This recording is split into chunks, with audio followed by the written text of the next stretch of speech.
माही उसके सीने में इस तरह मुंह छुपाकर खड़ी थी जैसे वो सारी दुनिया की मुश्किलों से छुप गई हो। माही को उस लम्स से सुकून मिला। बहुत देर के बाद हसाम का हाथ उठा और इससे पहले कि माही के गिर्द बांधता उसने फौरन माही को खुद से दूर किया। नहीं, अभी सही वक्त नहीं आया था। और एक बार फिर माही हैरान रह गई। उसकी नज़र अपने कंधों की तरफ गई, फिर गुस्से की एक लहर उसके अंदर दौड़ी। उसने जरीन को नीचे खड़ा किया और दूसरे झटके में हसाम का गिरेबान पकड़ा। एक बात तो बताएं मिस्टर हारिस, उस दिन जब सड़क पर मैंने हसाम बोला ही नहीं, तो फिर आपको कैसे पता चला मेरे शौहर का नाम हसाम अहमद है? और सामने खड़े शख्स की आंखें हैरत से फैल गई। इससे पहले वो अपनी लब खोलता माही ने हाथ के इशारे से रोक दिया। खबरदार अगर मेरी बात की नफ़ी करने की कोशिश की।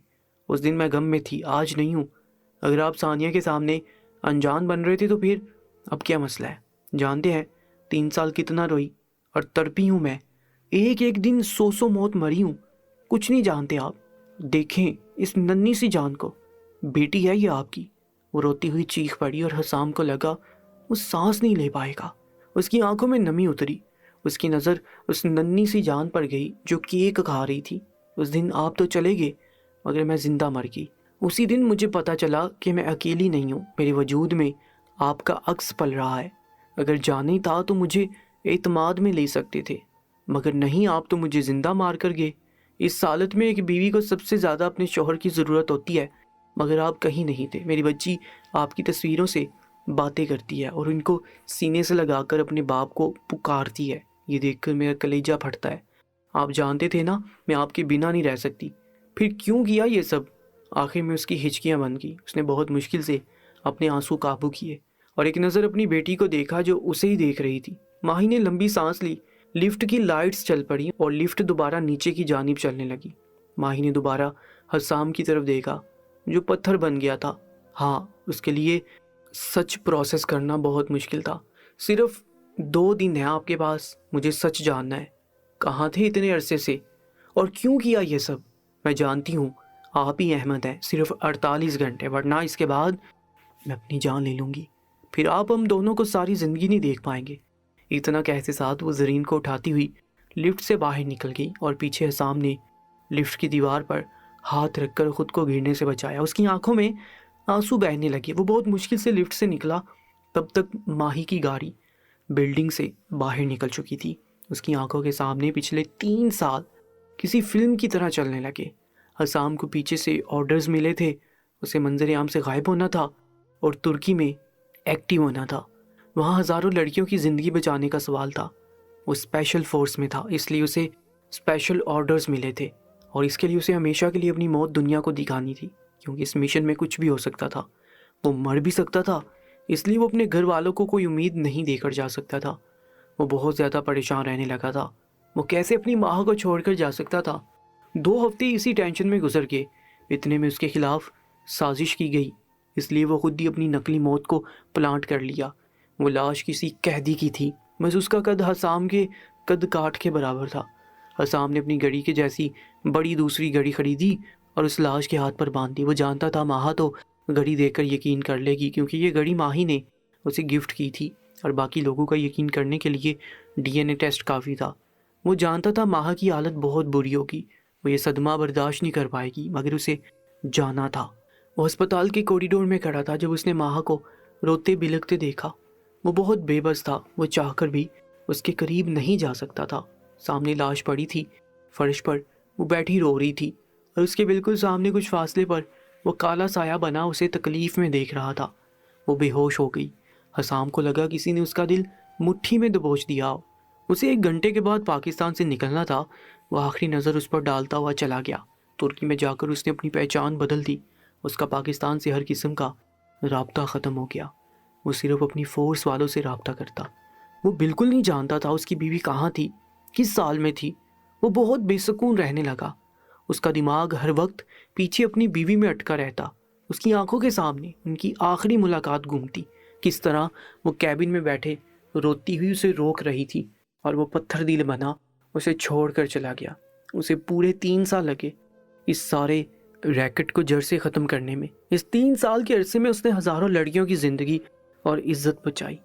बहुत सारी लड़कियों को उनके घर वापस भिजवाया। वो अपना मकसद पूरी ईमानदारी से निभा रहा था, मगर फिर भी उसका ध्यान माहा से कभी हटता नहीं था। फिर इस मिशन के दौरान उसे सानिया मिली। सानिया के शोहर को इस रैकेट के लोगों ने मारा था और उसे अपने शोहर की मौत का बदला लेना था, इसलिए हसाम और सानिया ने हाथ मिलाया। फिर बिलाखिर 3 साल बाद वो हारिस बनकर पाकिस्तान की सरजमीन पर वापस आया। इस रैकेट का मेन हेड और मास्टरमाइंड पाकिस्तान में था। उन्हें उसके मास्टरमाइंड को जान से मारकर अपना मिशन पूरा करना था और वो और सानिया बज़ाहिर हस्बैंड वाइफ बनकर लोगों से अपना तारुफ कराने लगे, मगर वो दोनों सिर्फ इस मिशन में साथ थे। उन दोनों की पर्सनल ज़िंदगी कैसी थी वो दोनों नहीं जानते थे।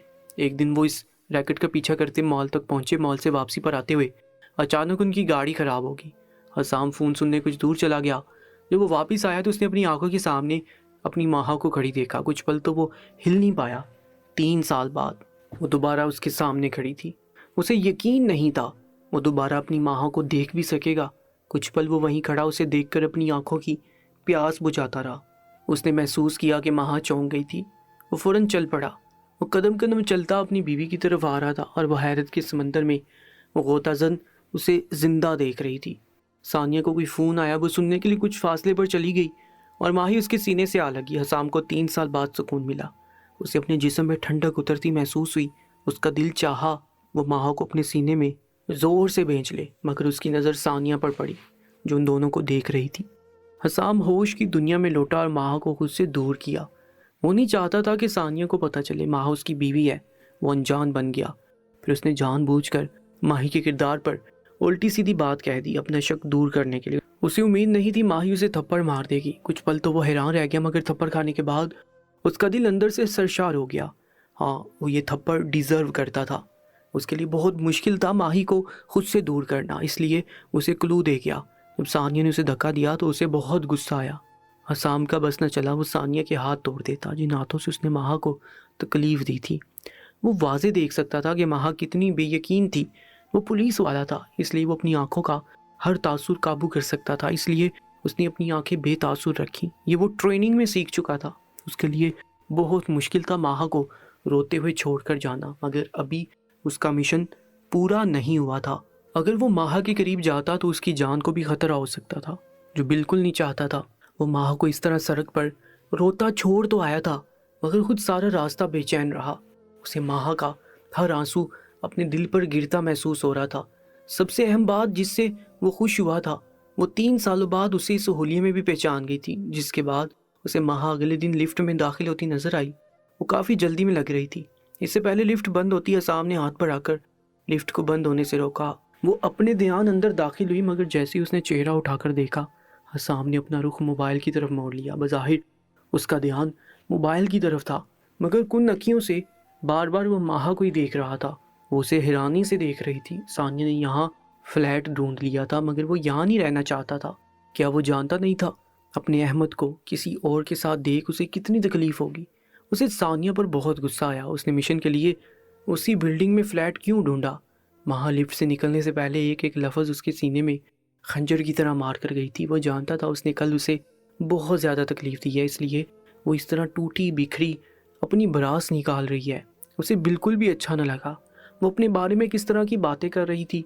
उसका बस न चला वो उसे सीने में बेंच ले, मगर वो मजबूर था। वो उसकी तरफ तकलीफ़ से देख रही थी। वो आंखें जिनमें हसाम एक आंसू भी बर्दाश्त नहीं कर सकता था, आज वो उसकी वजह से आंसू बहा रही थी। और उस लम्हे में हसाम को खुद से बहुत नफ़रत महसूस हुई। वो उसकी आंखों के सामने फ्लैट से निकलती हुई लिफ्ट में दाखिल हो गई और वह बेबसी से खड़ा रह गया।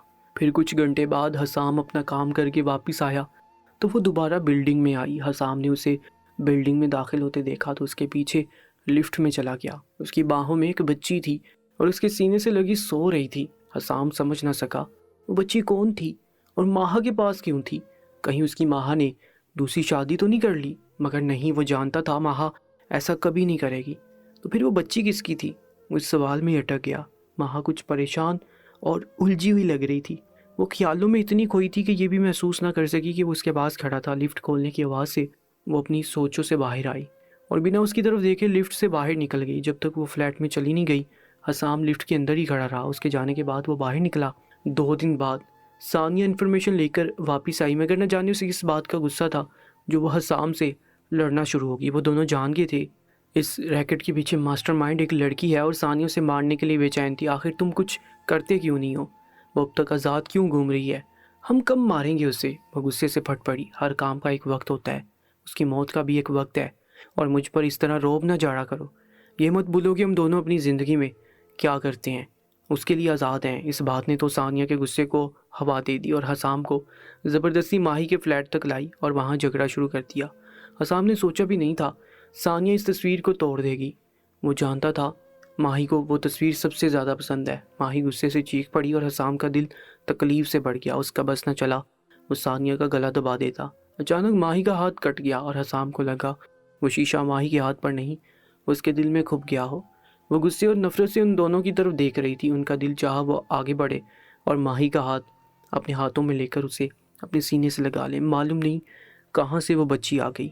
हसाम ने उसे अपने सीने से लगाने की कोशिश की, मगर वो चीखती हुई माही की तरफ चली गई। उसने साफ अल्फाज में कहा कि वो उनका अहमद नहीं है, और हसाम को लगा वो वाकई मर चुका है। वो अपने अंदर कितनी जंगों और अजियतों से लड़ रहा था, ये कोई नहीं जानता था। इससे माही के आंसू बर्दाश्त नहीं हो रहे थे, इसलिए वो खामोशी से फ्लैट से बाहर निकल आया। मगर अगले 5 मिनट बाद सानिया की गर्दन हसाम के हाथों में थी। मना किया था ना मैंने इसे तकलीफ़ पहुंचाने से, फिर तुम्हें समझ क्यों नहीं आई? तुम तो उससे इस तरह लड़ने पहुंच गई जैसे मैं सच में तुम्हारा शौहर हूँ।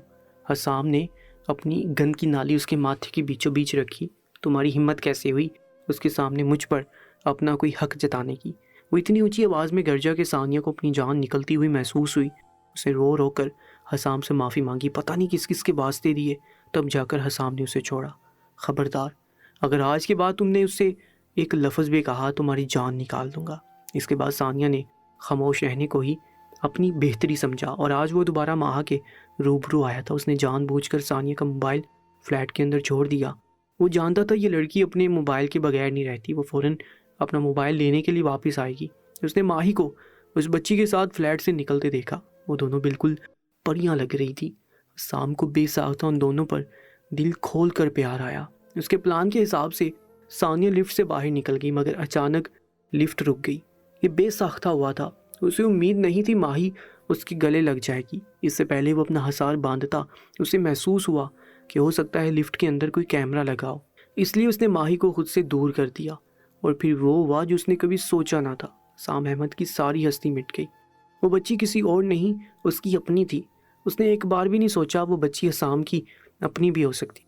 यही वजह थी जो उसका दिल बार बार उस बच्ची की तरफ खींचा जा रहा था। वो खून की कशिश थी। उसे ये ख्याल नहीं आया कि वो उसकी हसाम अहमद की बेटी है। ये सच बहुत बड़ा था। उसका दिमाग दर्द से फटने लगा कि वो माहा को इस हालत में कैसे छोड़कर चला गया। वो कितनी अजियत बर्दाश्त करती रही। उसकी बेटी इतने सालों से अपने बाप से दूर थी। हसाम का दिल चाहा खुद को जान से मार दे। वो जाते जाते उसे अपनी जान की धमकी दे गई थी, और वो जानता था वो कुछ ना कुछ ज़रूर कर गुजरेगी। अब वक्त आ गया था दोनों के रूबरू आने का। वो पार्किंग में खड़ा था जब सानिया आई और वो दोनों अपने मिशन की तरफ चल पड़े।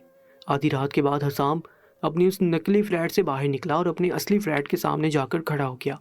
फिर उसने अपने गले से लॉकेट निकाला और उसमें से चाबी निकाल कर दोबारा खोला। लाउंज से होता हुआ कमरे में आया। उसने देखा वो दोनों माँ बेटी ब्लैक और बेबी पिंक कलर के नाइट ड्रेस में मलबूस बेड पर गहरी नींद सो रही थी। उन दोनों को देख हसाम की आंखों में ठंडक उतरी। हाँ, अब उसकी ज़िंदगी में उसकी बेटी का इजाफा हो चुका था। एक बार वह रिएक्ट की मास्टरमाइंड को जान से मार दे, इसके बाद वो अपनी बीवी और बेटी को कभी उससे दूर नहीं करेगा। उन दोनों के पास बैठा बस उन दोनों को देखेगा। उसकी ज़िंदगी में पहली औरत उसकी जान, उसकी बीवी उसकी माँ थी, और अब उसकी ज़िंदगी में उसकी बेटी का इजाफा भी हो चुका था। हाँ, उसे बहुत मोहब्बत करता था। 12 घंटे में ही उसे अपनी बेटी से बेशुमार प्यार हो गया था। वो हसाम अहमद की बेटी थी, उसके जिगर का टुकड़ा, उसका खून, उसके जिस्म का हिस्सा। उसने सोचा नहीं था कि माहा इस कंडीशन में होगी। अगर उसे पता होता कि वो एक नहीं 2 जानों को छोड़कर जा रहा है तो वो कभी इस केस को लेता ही ना। इतनी तकलीफ से गुजरी होगी उसकी माँ जब उसकी बेटी इस दुनिया में आई होगी। वो उसकी औलाद को इस दुनिया में लाई और अहमद उसके पास था ही नहीं। ये बात उसे सारी ज़िंदगी मलामत में रखने वाली थी। जब उसकी बेटी ने पहली बार अपने नन्हे कदम उठाए और जब उसकी बेटी ने पहली बार अपने मुंह से मामा और बाबा बोला होगा, तो वो कहीं भी नहीं था। ये बात उसे सारी ज़िंदगी तकलीफ और गिल्ट में मुब्तला रखने वाली थी। सामने आगे बढ़कर अपनी बेटी की पेशानी पर अपने सुलगते लब रखे। उसके एहसासात अजीब हुए। उसे अपने दिल में एक अजीब ठंडक और सुकून उतरता महसूस हुआ। बाप बनने का एहसास बहुत अजीब था। वो एक अनोखा और ख़ूबसूरत और खुशी का एहसास था। वो थोड़ा सा कसमसाई और फिर सोती बनी। हसाम दिल खोल कर मुस्कुराया। इसके बाद हसाम ने माही की पेशानी पर अपने सुलगते लब रखे। वो नींद में भी उसके लम्स को महसूस कर चुकी थी। हसाम जो उसके चेहरे को इतने करीब से देख रहा था, अचानक उसने माह के होंठों को हिलता हुआ महसूस किया। अहमद। और कुछ पल तो हसाम अहमद वाकई साकित रह गया। उसे नींद में भी पहचान गई थी। वो उससे दूर होकर खड़ा हो गया। माही ने अपना हाथ हिलाया और नींद में उसके मुंह से एक कराह निकली। उसके हाथ में अभी तक दर्द था। हसाम को खुद पर वो गुस्सा आया कि हद नहीं। हसाम ने उसका हाथ मजबूती से पकड़े, अपने लब उसके हाथ पर रखे। माही ने धीरे से आंखें खोली और कितनी देर वो अपने हाथ बहाल करती रही। फिर बेयकीनी से अपने पास बैठे हसाम को देखा। पहले उसे लगा वो सिर्फ ख्वाब देख रही है, मगर ये सच था। वो वाकई उसके पास बैठा था। अहमद। उसके होंठ फड़फड़ाए। हुक्म करो अहमद की जान। वो उसी दिलकश और मोहब्बत भरे लहजे में बोला था जिससे वो हमेशा माही से बात करता था। क्या ये सच है? मैं ख्वाब तो नहीं देख रही? वो बेबसी से हसाम के कंधे को छूती हुई उसे छूकर महसूस कर रही थी कि हसाम के लब्बों को मुस्कुराहट ने छुआ। यही सच है। जब उसे यकीन हो गया कि वाकई हसाम उसके पास मौजूद है, वो बेसाख्ता उठी थी और अगले पल उसके सीने से लिपटी वो हिचकियों से रोने लगी। कहाँ चले गए थे मुझे छोड़कर? आपने क्यों मेरे साथ ऐसा किया? क्यों मुझे धोखा दिया? वो चिल्ला रही थी, रो रही थी। वो बेबसी से सवाल पूछ रही थी। कुछ ही देर में उसकी हिचकियाँ कमरे में गूंजने लगी। वो धीरे से उसके बालों में हाथ फेरे। उसके गिर्द हसार मजबूत कर चुका था। माहा बस करो मेरी जान, वरना वो उठ जाएगी। उसने माही का ध्यान जरीन की तरफ किया तो माही को अंदाज़ा हुआ वो जरीन की नींद ख़राब नहीं करना चाहती थी। उसने बहुत मजबूती से हसाम की शर्ट का कॉलर पकड़ रखा था। मुझे सच जानना है, सारा सच बताएं, वो बेबसी से चिल्लाई थी। हसाम ने धीरे से उसके बालों में हाथ फेरते एक बार फिर उसके माथे पर लब रखे, फिर उसे सारी बात बताना शुरू हुआ। और जैसे जैसे माही सुन रही थी वैसे वैसे उसके असाब एकदम ढीले पड़ते गए। उसकी आंखों से इस बार तकलीफ से आंसू बहने लगे। उसे अपने शोहर पर फ़ख्र हुआ। वो किस तरह लड़कियों की हिफाजत करने के लिए खुद बेचैन रहा।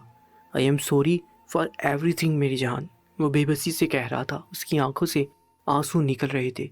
काश आपने मुझे पहले बताया होता अहमद, तो मैं इतनी तकलीफ़ में ना रहती। वो बेबसी से बोली थी। मैं जानता हूँ सारी गलती मेरी है, लेकिन अब मैं कहीं नहीं जा रहा। देखो तुम्हारे पास वापस आ गया हूँ ना। उसने फ़ैसला कर लिया था। अब उसे जो भी करना था यहीं रहकर करना था। अब मज़ीद माही को छोड़कर कहीं नहीं जाना चाहता था। जितनी तकलीफ़ उसने माही को देनी थी वो दे चुका था। वो मज़ीद उसे कोई तकलीफ़ नहीं देना चाहता था और सारी सच्चाई और सानिया को बता चुका था। पहले उसे डर था कि कहीं माही को सानिया से कोई ख़तरा ना हो, इसलिए उसने सारी बात छुपा रखी थी। आप सच कह रहे हैं ना अहमद? अब कहीं नहीं जाएंगे ना मुझे छोड़कर? प्लीज़ अब मुझे छोड़कर कहीं मत जाइएगा। मैं ज़िंदा नहीं रह पाऊँगी, आपके बिना मर जाऊँगी। वो एक बार फिर उसके सीने से लगी फूट फूट कर रो रही थी कि हसाम के दिल में तकलीफ़ उठी। बस माहा मेरी जान, अब आइंदा ऐसा मत कहना। उसके माथे पर लब रखते हुए हिदायत कर रहा था। चलो शाबाश, देखो इधर आओ मेरे पास। वो पीछे हटी, अपने आंसू साफ कर रही थी। जब वो उसके पास ही बेड पर जगह बनाते उसे अपने हसार में ले चुका था। अगर मैं सुबह सोकर उठी तो आप गायब हो जाएंगे ना, वो बेबसी से कह रही थी। हसाम को उसकी मासूमियत पर टूट कर प्यार आया। मैंने कहा ना, अब कहीं नहीं जा रहा, बस 2 दिन का मेरा काम है और यहाँ रहकर भी पूरा कर सकता हूँ। शाबाश, इधर आओ मेरे पास। वो उसका सर अपने सीने पर रखता उसके बालों में उंगलियां चलाने लगा। अब मंजर ये था कि बेड पर बाएं जानिब हसाम लेटा था। उसके सीने पर माही ने सर रखा था और माही की दाएं जानिब जरीन गहरी नींद सो रही थी। हसाम अब उन दोनों पर ब्लैंकेट ठीक कर रहा था और माही को अपने रगों पे में सुकून सरायत करता महसूस हो रहा था। उसने शुक्र का सांस लिया। उसकी ज़िंदगी के अंधेरे ख़त्म हो गए थे। उसका इश्क उसके पास वापस आ चुका था।